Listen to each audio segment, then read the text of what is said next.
शोभे सौम्यमुखारविन्द हसतु नेणेयमी वर्षता वाणी छे महिमा भरी मृदुवળી हय्ये हरि धारता योगी राज प्रमुखजी हृदयथी जेना गुणे રીઝતા વંદુ સંત મહંત સ્વામી ગુરુને કલ્યાણકારી સદા। શ્રી સ્વામિનારાયણ ભગવાનની જય।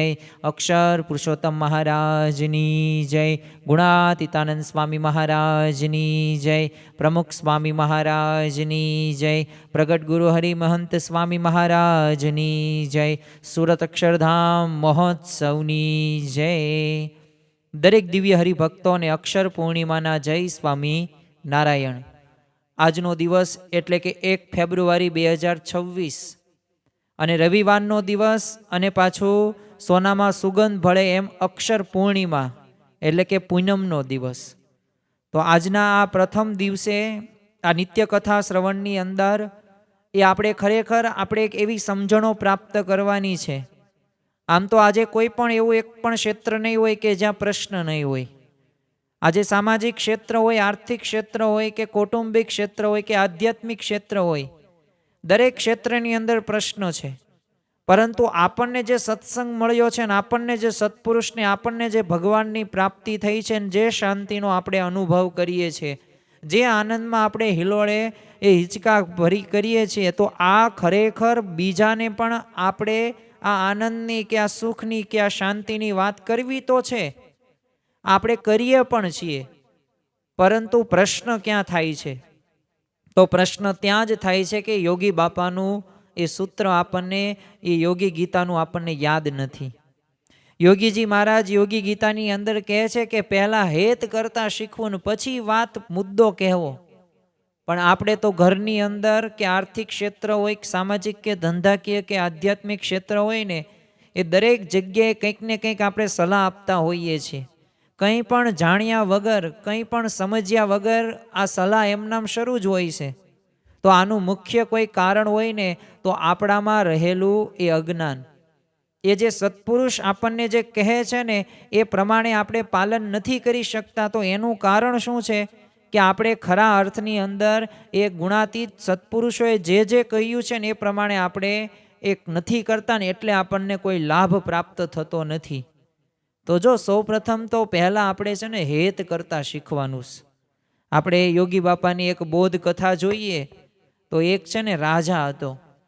હવે એમને એક કુંવર હતો અને કુંવર પાછો એકનો એક, 2-3 પુત્રોય નહીં, એટલે લાડકવાયો તો હોય જ તે। પરંતુ આ કુંવરને છે ને ક્ષય રોગ થયેલો। પરંતુ આ કુંવર બહુ દહીં ખાય અને એને તમે ગમે એટલું દહીં આપો, કોઈક ના પાડો ને તો એ દહીં ખાય જ તે। એટલે આવો એને સ્વભાવ પડી ગયેલો ને એવો એને ખાવાની વૃત્તિ પણ જાગેલી। એટલે રાજાએ છે ને બધા વૈદ્યોને બોલાવ્યા અને વૈદ્યોએ પણ કુંવરને છે ને આ નાડી જોઈને કીધું કે જો કુંવર સાહેબ આ દહીં ખાવાનું તમે બંધ કરો તો જ આ રોગ મટશે, નકર રોગ મટશે નહીં। પણ આ કુંવર સાહેબેને તો દહીં ખાવાનું તોય તે છોડાવે કોણ? કારણ કે કુંવરને દહીં વગર એક દી પણ હાલે નહીં। આમ કેમ સ્વાભાવિક રીતે હવા પાણી કે અન્ન વગર ચાલે નહીં, એવી જ તે સ્થિતિ આ કુંવરને થઈ ગયેલી। એટલે રાજા તો વૈદ્યને બોલાવીને છે ને કુંવરનો રોગ મટાડવાનું કીધું। એટલે આ વૈદ્ય છે ને કુંવરને દહીં છોડાવવા કે તો દહીંનો નિષેધ કરે। એટલે આ કુંવરને કંઈ આ ગમે નહીં, એટલે આ કુંવર શું કરે? વૈદ્યને જેલમાં પૂરી દે। તો આવી રીતે ઘણા બધા વૈદ્યો એ રાજાના દરબારની અંદર આવે। રાજા ફરિયાદ કરે કે આ ક્ષય રોગ મટાડવા માટે આ દહીં તેમ બંધ કરાવો। તો બધાય વૈદ્યો આવીને આ જ કહે અને એનો અવગુણ જ તે દહીંનો ગાય કે જો આ દહીંના લીધે ક્ષય રોગ મટશે નહીં અને આનાથી ઘણા બધા પ્રશ્નો થશે। એટલે આવી રીતે દર વખતે પાછું કુંવર એ જ જેલમાં પુરાવી દે। હવે તો કુંવર તો હતો રાજાનો લાડીલો, એટલે રાજા પણ કુંવરને કાંઈ કરે નહીં, ના ખુશ નકર થઈ જાય। એટલે ખુશ રાખવાના જ પ્રયત્નો કરતા, એટલે જે વર્તન કરે ને એ બધું સહન કરી લે। એટલે ઘણા વખત પછી છે ને એક હોશિયાર વૈદ્ય યા રાજા પાસે આવે છે અને એણે રાજાને કીધું કે જો હું તમને કુંવર સાહેબને દહીં ખાતા બંધ કરું। રાજા તો બહુ આનંદિત થઈ ગયો, કારણ કે આના પૂર્વે ઘણા બધા વૈદ્યો આવ્યા હતા પણ એકય વેદ્યોએ છે ને એ રીતે ઉપાય એકય અજમાવ્યા ઘણા બધા હતા, પણ એકય સફળ નહોતા ગયા. પણ આનો આ હોશિયાર વૈદ્યનો આત્મવિશ્વાસ જોઈને રાજા તો ખુશ થઈ ગયા, તો બહુ સારું. એટલે પછી રાજાએ છે ને કુંવરને બોલાવ્યા અને વૈદ્ય કુંવરને કીધું કે જો તમે આ દહીં ખાવ છો ને તો એ તો બહુ સારું કામ કરો છો, અને આ દહીં ખાવાના અમથાય તે 4 ગુણ છે. કુંવરે આવું સાંભળ્યું ને એટલે તો કુંવર બહુ રાજી થઈ ગયો, કારણ કે આના પૂર્વે ઘણા બધા વૈદ્યો આવ્યા હતા ને એ બધાએ વૈદ્યોએ ના જ પાડેલી હતી અને ઘણી બધી ધાક ધમકી આપેલી હતી કે તમે નહીં ખાતા નકર આમ થશે ને. પણ આ પહેલો એવો વૈદ્ય આવ્યો કે જેણે દહીંને વખાણ્યું. એટલે કુંવરે છે ને વૈદ્યને પૂછ્યું કે કયા 4 ગુણ છે.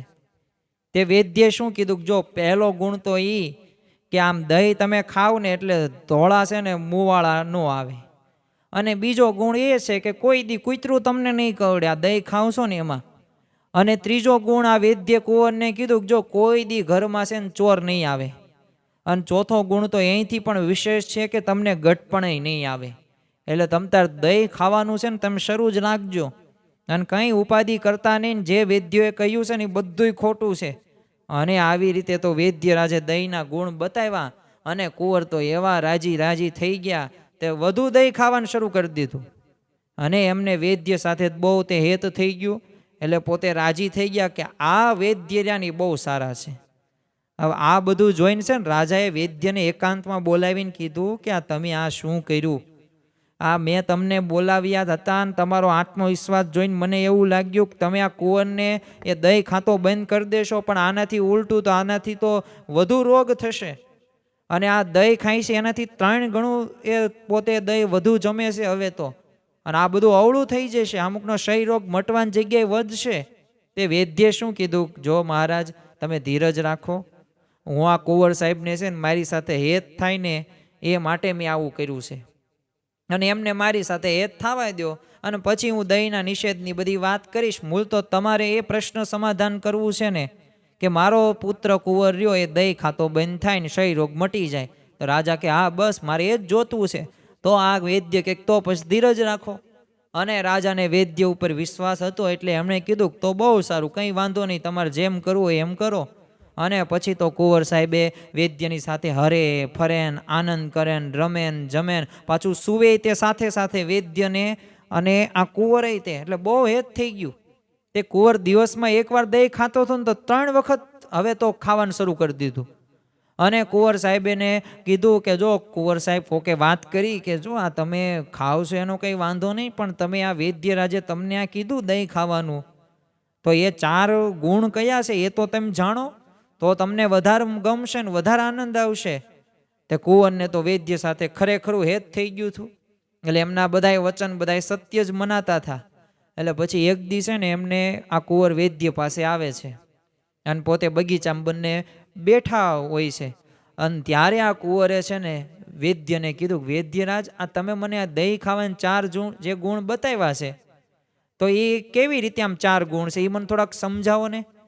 એટલે વૈદ્ય તો મનની અંદર વિચાર કરી નાખ્યો કે હવે આ કુંવરને મારી સાથે હેત છે ને બહુ વધુ થઈ ગયું છે, એટલે હવે કંઈ કહેવામાં વાંધો નહીં. અને એવું વિચારીને કુંવરને કીધું કે જો હું તમને છે ને 4 ગુણ કહું છું દહીં ખાવાના, અને તમે આ ખાવશો ને એના તો એટલે શાંતિ તમે સાંભળજો.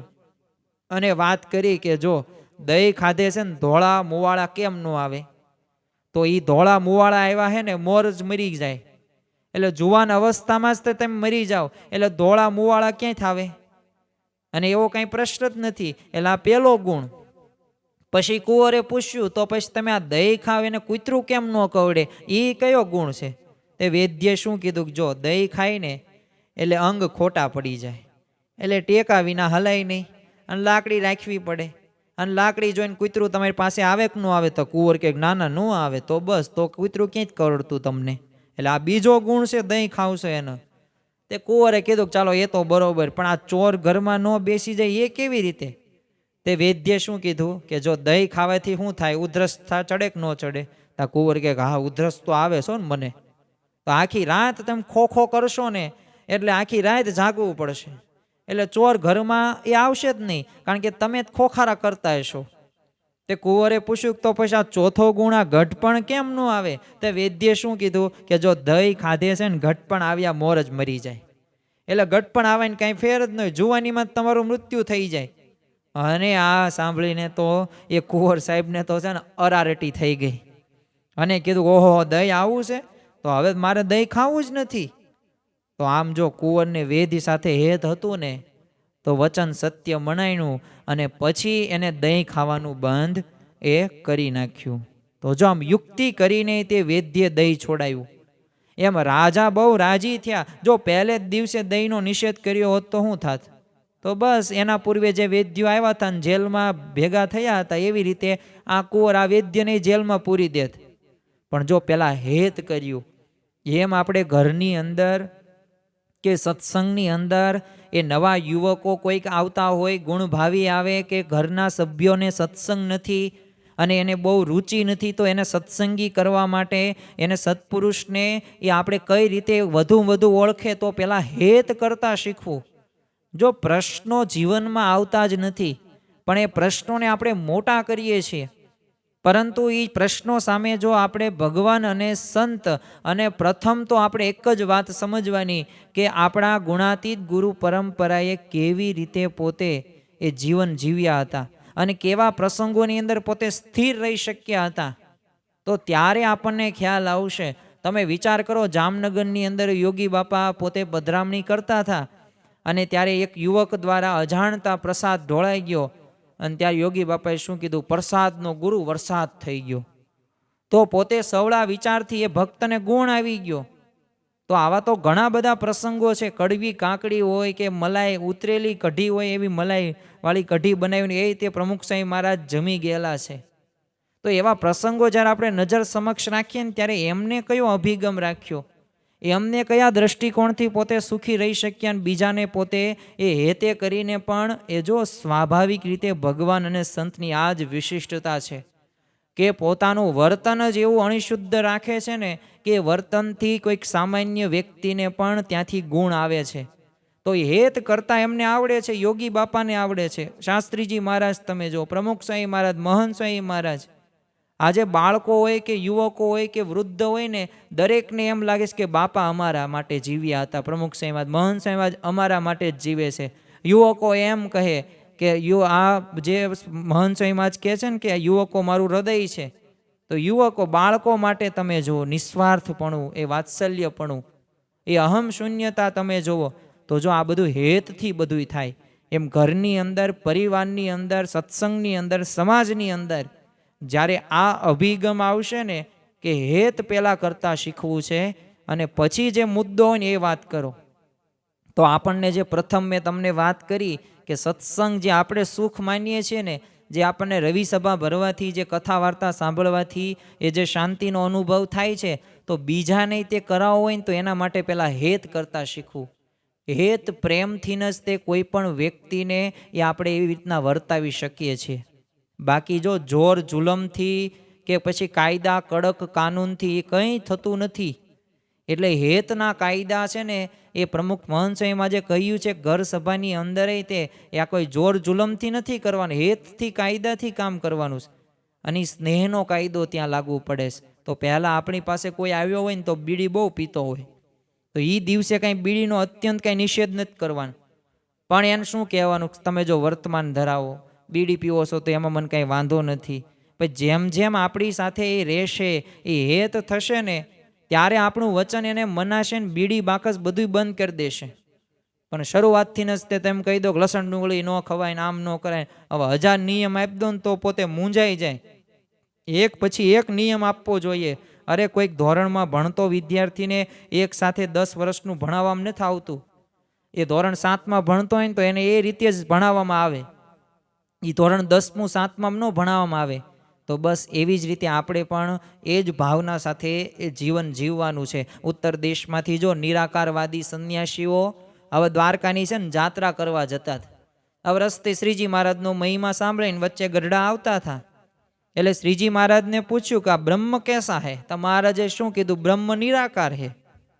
હવે ખરેખર જો આ ઊંધું જ્ઞાન આપ્યું ને શ્રીજી મહારાજે, પણ જો આવું સાંભળીને મહારાજને શું બધાને હેત થઈ ગયું કે મહારાજ તો આપણા જેવું જ સમજે છે.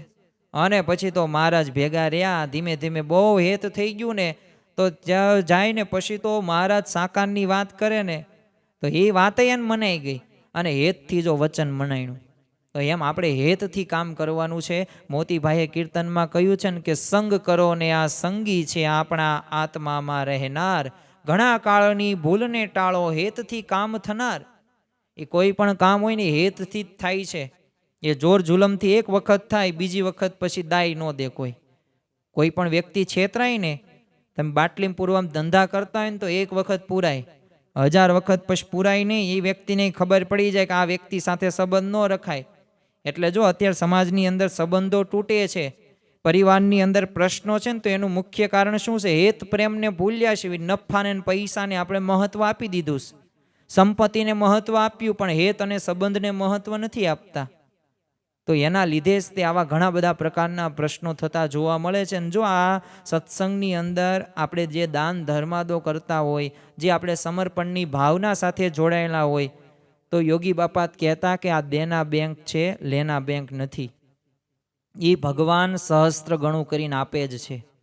અને એક છે ને ડોશી હતી, બહુ ગરીબ, પણ બાવટા જેવું આમ હલકું અન્ન ખાય, અને પાછું મજૂરી કામનું કામ કરે અને પેટ ભરે. એટલે સામાન્ય રીતે લોકો છે ને એને બાજરી વગેરે બધું દળવા આપે, એટલે જેનાથી એનું ગુજરાન થઈ શકે, અને એમાંથી માન 8-10 આના રૂપિયા એને મળે. અને આમ તો ડોશી ઘંટીએ ડળતી જાય અને પાછી દાણા ફાંકતી જાય. હવે આ રીતે પાશેર ઓછું થાય ને તે ધણીને ખબર ન પડે, અને પાછું ડોશીનું કામય થઈ જાય. તો હવે આપણે આવી અપ્રામાણિકતા દાખવાની નથી, પણ યોગી બાપા આ બોધ કથા કહીને કહેતા કે આપણે છે ને લાખો રૂપિયાની સેવા ન થાય, પણ આમ છે ને આપણા ચાલુ વ્યવહારમાંથી ધર્માદામાં 5-50 આપીએ ને તોય આપણું ખૂટે નહીં. એવા ભગવાન દયાળુ છે. ભલે આપણને દશાંશ વિશાંશ ધર્માદો આપણને વાત કરી છે, તો આપણે દશાંશ વિશાંશ ધર્માદો કાઢવો જોઈએ. અને એના માટે આપણે કટિબદ્ધ થઈએ ને તો ભગવાન અને સંત પણ સામે કટિબદ્ધ થાય છે. એ પણ પોતે તૈયાર થાય છે, અને આપણો વ્યવહાર એ પોતે સંભાળે છે. એટલે આવી રીતે પણ તમે કરી શકો. જો આમ દળતા બૂકી લેવાનું છે. શાસ્ત્રીજી મહારાજે તમે જો અક્ષર પુરુષોત્તમ સિદ્ધાંત માટે આ મંદિરો બનાવ્યા ને, ગગનચુંબી લાખો રૂપિયાના મંદિરો બાંધ્યા, તેમાં બધાની સેવા લીધી, બધાનો તેમાં ભાગ છે. ત્યારે આ મંદિરોનું નિર્માણ થયું છે. આપણને આવા ભવ્યથી અતિ ભવ્ય મંદિરો પ્રાપ્ત થયા છે. અને આવા સત્સંગી, એવા નિષ્ઠાવાન સત્સંગીઓને પણ એ આપણને એક ફૌજ તૈયાર થઈ છે. અને જો ભગવાન અને સંતને રાજી કરવા માટે છે ને હેત કરવાનું છે, એમની સાથે મન કર્મ વચને જોડાવાનું છે. અને પણ જો દાળિયા જેવું નથી કરવાનું. દાળિયા હોય ને, કોઈ પણ મજૂરી કામ કરતા હોય ને, એ સવારે એને 10 વાગ્યાનો સમય આપ્યો હોય, 6 વાગ્યે એ રજા થાય, એટલે 10 થી 6 સુધી જ કામ કરે, પછી વચ્ચે આરામ કરે પાછું 1 કલાક. પછી તમારું અગત્યનું કામ હોય ને તો એ ન કરે. એ તો શું કે બસ આજનો દિવસ પૂરો. એક છે ને પટેલ હતા, તેણે એક દાળિયો મજૂર રાખેલો. તો સાંજ થાય ને એટલે એને 4 આના આપવા માટે પોતે બંધણી કરી કે જો તું એક સાંજ થાય ને ત્યાં સુધી તાર કામ કરવાનું, અને હું તને 4 આના આપીશ. પછી તો આ દાળિયાને છે ને ભારો માથે ચડાવ્યો અને પોતે ઘોડા ઉપર ચાલ્યો. તો એક કરતા દી આઠમો, તે હજી તો ઘર આવ્યું નહીં, પણ દાળિયાનો વાયદો થઈ ગયો. એટલે ભારો છે ને માથેથી હેઠો નાખ્યો. ને શું કીધું દાળિયાએ શેઠને કીધું, મારા 4 આના આપો. તો પટેલ કે એલા હવે ભારો ઘેર પહોંચતો તો કર, પણ જો એવો આને દાળિયાને કઈ ભાવ જ ન આવ્યો. દાળિયો માન્યો જ નહીં કે આ મોટા પટેલ છે ને, આમાં મને કામ કરવા મળશે ને, આમાં મને વધુ નફો થશે ને, આગળ જતાં પણ ફાયદો થશે, અને મારી જે આ ગરીબી, જે દારિદ્ર્યપણું રહ્યું ને એ દૂર થશે. પણ એ ન માન્યો તો ન જ માન્યો. તો જો અંતે એ પોતે વહી ગયો, કારણ કે ઠરાવ્યા હતા 4 આના રાત થાય ત્યાં સુધી બસ તને મળશે, રાત્રે પછી કામ હું નહીં કરું. તો એમ છે ને દાળિયા જેવા હોય ને તો આવા હોય, મોઢે વખાણ કરે એટલું જ તે, પછી અંદર પાસ કાંઈ હોય નહીં. એમ આપણે છે ને દાળિયા જેવા નથી થવાનું. આપણે બોલીને એવી રીતે નહીં, પણ ભગવાન અને સંતને રાજી કરવા માટે કામ કરવાનું છે, સેવા કરવાની છે. જેટલો પણ થાય ને એટલો આ સિદ્ધાંતને આપણે વધુમાં વધુ આપણે એ આગળ એ વધારવાનો છે. અને સત્પુરુષ મળ્યા ને એટલે આપણી સવાર થઈ ગઈ. એક છે ને વાણિયો હતો, તો હવે સવારના દુકાન ખોલવાનો સમય છે ને, પોતે ઊંઘી ગયો. એટલે ઠેઠ બપોરે ઉઠ્યો ને ત્યાં ઉઠ્યો એટલે તરત દુકાન ખોલવાની યાદ આવી ગયું. એટલે આમ પોતે મોટેથી રાડો પાડવા લાગ્યો અને શું કીધું, ઓહો બાપલિયા, હું તો ઊંઘી ગયો, હવે શું થશે, હવે મારું આ ધંધાનું આ બધું જે વસ્તુ લાવ્યો છે એનું શું? તો એક છે ને ડાયા માણસે એને શું કીધું કે જો તું રાયડું ન માડ, તું અત્યારે દુકાન ખોલ, ભલે મોડું થઈ ગયું, જાગ્યા ત્યાંથી સવાર. પછી તો એને દુકાને ખોલી, પછી ધીમે ધીમે ગ્રાહકે આવવા લાગ્યા, વેપારે ચાલ્યો અને જે વસ્તુ લાવ્યો હતો ને એ બધો માલ ખપી ગયો. એમ સમય ચાલ્યો જતા કામ ન થાય, રડવાય કાંઈ નથી થતું. સમજાઈ જાય ને એટલે બસ મંડી જ પડવાનું. સત્પુરુષ મળ્યા એટલે સવાર થઈ ગઈ. એ જે આવરદા ગઈ એ ગઈ, હવે બસ ભજનમાં જ મંડી પડવું. આ વિચાર સાથે આજે આપણે સૌ કોઈએ સંકલ્પ કરવાનો છે. અને જો એટલે જ તે the rising sun of Japan, ઉગતા સૂરજનો દેશ એ જાપાનને કહેવામાં આવે છે ને, એમ આપણે તે ભગવાન અને સંત મળ્યા ને એટલે આપણો સૂરજ રહ્યો ને આપણી સવાર થઈ ગઈ. ભલે આપણે આ 30 વર્ષ 50 વર્ષ વહી ગયા, હવે બાકી જે જીવન છે ને એ જીવનની અંદર આપણે એકાંતિક ધર્મ સિદ્ધ કરીને એ પરબ્રહ્મની ભક્તિ કરવા માટે બ્રહ્મરૂપ થવાની સાધનામાં આગળ વધવાનું છે.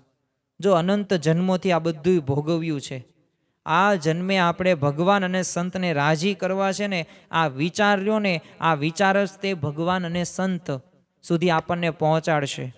અને ખરેખર ભગવાન અને સંત દયાળુ છે. તમે કોઈક એક આંબાના વૃક્ષ નીચે બેઠા હોય અને તમે ઉપર કેર્યું તેમ ભાળી ગયા હોય ને તમે એ ઠેકડા મારો અને તમારા હાથ પોગે નહીં, પણ એ ઠેકડા માર્યા, પ્રયત્નો કર્યા ને તો ભગવાન અને સંત કેવા દયાળુ છે, એ પોતે જાતે કેરી તોડીને તમારા હાથમાં આપી દેશે. એમાં વિચાર હશે ને કે મારે કલ્યાણ કરવું જ છે, મારે એકાંતિક એ ધર્મ સિદ્ધ કરવો જ છે, મારે એવી એકાંતિક સ્થિતિ પ્રાપ્ત કરવીને બ્રહ્મરૂપ થઈને પરબ્રહ્મની ભક્તિ કરવી જ છે. આ વિચાર રહ્યો ને, એ જે પ્રયત્નો રહ્યા ને એ પ્રયત્નો જ આપણને આગળ વધારશે. જો આજે પૂનમનો દિવસ છે, આજે આપણે સૌ કોઈ સંકલ્પ કરીએ કે જે આપણે વચન જે આપણે પાળીએ ને જે કરવાનું છે ને એ જ કરીએ. બીજી બધી તે આપણે પ્રવૃત્તિ તો જો કેટલી છે, કેટલા ધંધા કરશો, કેટલા વ્યવસાય કરશો, કેટલા રૂપિયા કમાશો, પાર આવે એમ છે જ નહીં વિષયોનો. કેટલું ભોગવશો, કેટલું જોશો, કેટલું ખાશો, કેટલો સ્પર્શ કરશો, કાંઈ પાર આવે એમ નથી વિષયોનો. પણ જો આ ભગવાન અને સંત મળ્યા ને, બસ એમાં જ તે આપણું જીવન, આખું જીવન આપણે વ્યતીત કરીએ.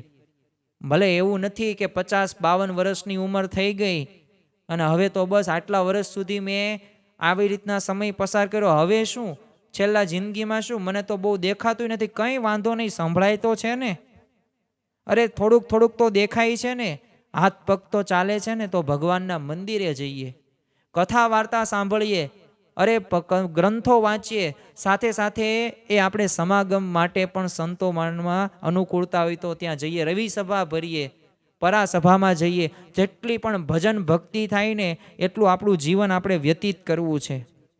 આ વિચાર રહ્યો ને, આ વિચારથી ભગવાન અને સંતનો રાજીપો વરસશે અને આજ્ઞા અને ઉપાસના આપણે બરોબર રીતે પાલન કરવું. ડુંગળી લસણ કે હિંગ એવી અભક્ષ્ય વસ્તુ ખાવી જ નથી, એવો વાણીનો અવિવેક રાખવો જ નથી, એ કુસંપ રાખવો જ નથી, અભાવ અવગુણમાં તો પડવું જ નથી. સંપથી બસ ભગવાનનું ભજન કરવું, કોઈને નડવું નથી, દરેકને અનુકૂળ થવું છે. દરેકમાં આપણે ગમે તેવું થઈ જાય ને તો સહન કરવાની ભાવના રાખવી છે, કારણ કે મારે સુખી થવું છે, મારે ભગવાન અને સંતને રાજી કરવા છે. એવો એક પણ સ્વભાવ કે એવો એક પણ વિષય અમારે નથી રાખવો કે જે ભગવાનને સંત રાજી ન થાય. આ વિચાર રહ્યો ને, આ પ્રયત્ન રહ્યો ને, એ જ આપણને એક સુખી કરવા માટે એક ઇનફ છે. તો આપણા જીવનની અંદર આજના પ્રથમ દિવસે, નિત્ય કથા શ્રવણના દિવસે આપણે સૌ કોઈ સંકલ્પ કરીએ, સૌ કટિબદ્ધ થઈએ કે મારે ભગવાન અને સંતને રાજી કરવા જ છે. જેટલી હું એમની સેવા કરું એટલું વધુમાં વધુ. જો ગુણાતીતાનંદ સ્વામી કહે છે, નવરા કોઈ બેઠા જ નથી.